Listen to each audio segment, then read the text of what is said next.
happen. So these are the funds that I actually bought when I put money inside of my HSA as well as my 401k plan. I actually bought all Netflix because the way I look at it is they're not really going anywhere. Yes, their subscriber growth has suffered. I don't know what their future upholds like or what can there be, but however, I know there's a lot of people that are keeping their Netflix subscription. They're not really being impacted in any way, shape, or form by what's going on. So, and I see it as a smaller drop. Like it did drop, and I bought it on average about 195 a share, both across my retirement, individual retirement, as well as my HSA plan. And I'm just gonna sit there and wait. Right now, the day that I'm actually recording this, it dropped. It dropped all the way to like 166, I think. What am I gonna do? I'm not gonna sell it. I'm gonna wait and see because I think there's a huge upside with it. I think it's just gonna keep going up back to its price that it should normally be at. And that average price for me for Netflix is around $300 a share. I think that it is its stable price, like its normal price. Then anything above that, I would consider profit.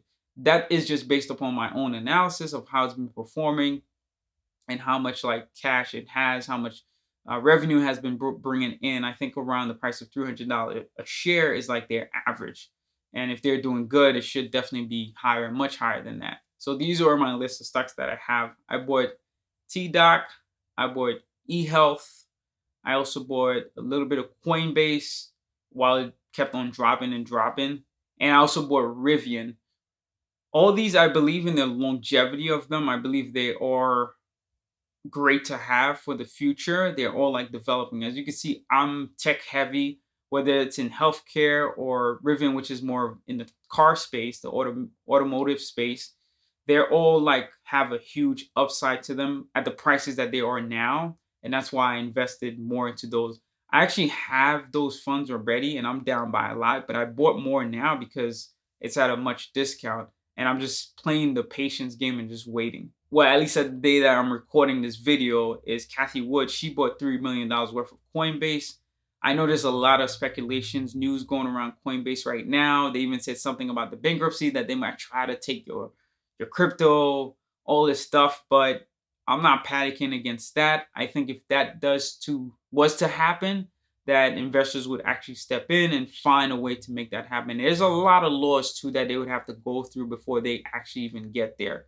So I really believe Coinbase for the longer term. Even though the market is down, if you had stuff, try to not sell it. Instead, try to buy more. You want to always keep buying going on the downward so that you can really experience the upper side of things. One of the things I try to do is speak to my friends about it too, just so we can have like that communication channel, right? We're not so isolated. Because I remember when I first started investing, I have that one story of that one stock I bought for $1,000. If I had held on to it, like really throughout all the COVID days, it would have been like 70 something $1,000. I didn't do that. And that's the first video that I recorded and I mentioned that.